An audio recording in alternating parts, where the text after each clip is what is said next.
actually looking at a bunch of your stuff on Medium, and this one, I was like, this is like my life. What is this? Yeah. It was something that you wrote about 9 ways toxic parenting impacted your non-monogamy. Yes? Yeah. Yeah, that was a really good one. That was from December. So y'all check it out. It's on her on their Medium page. So please check that out. You want to read it, or you just want to go through your points?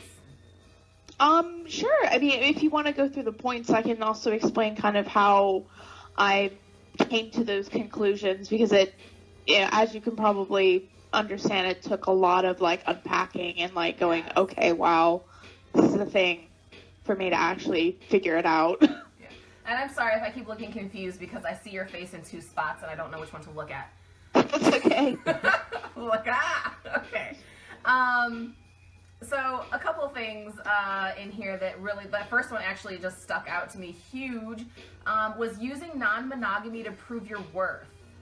I'll read a little bit here. When you live with the toxic parents who turned you into a parent, there are some people who respond to that man with unwavering perfectionism. You grow up quickly and learn how to manage a lot, but your first definition of love means is tied to taking care of people. As much as one may be a relationship anarchist, most healthy adults should have an understanding of the appropriateness of asking for emotional support from people. Yeah? Yeah. Talk to me about that.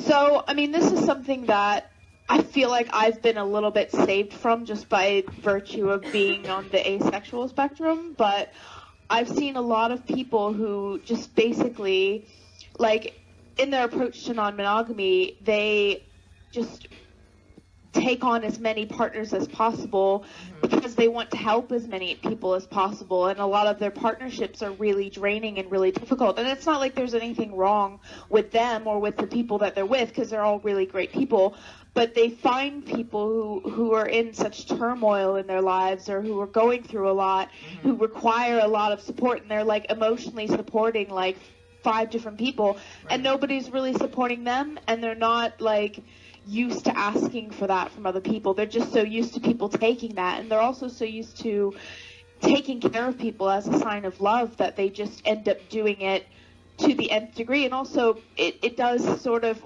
I do feel like, you know, even though I don't tend to like take care of tons of people, I do sort of see taking care of people as loving them, because that was something that was either expected of me, or it was something that I did to prove my love. And I think especially if you're read as a woman or socialized as a woman, or, you know, you have this societal expectation that you ought to show love by caring for someone. Yes. So it sort of all combines into one, and I think it's a big thing that I see a lot of people, even, you know, amongst people who really do need emotional support, you know, who aren't in any, you know, who are dealing with their own sort of things in their lives that are of no fault of their own.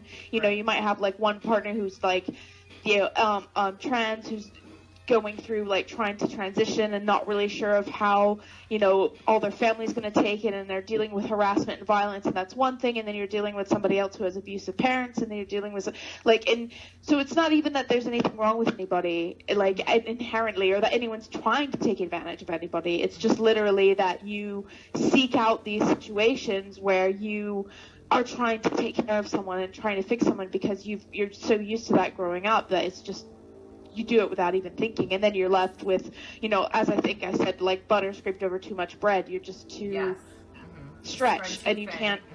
Yeah. All right, man. The Black Podcast with Wine Cellar Media is available on any platform where you can get a podcast.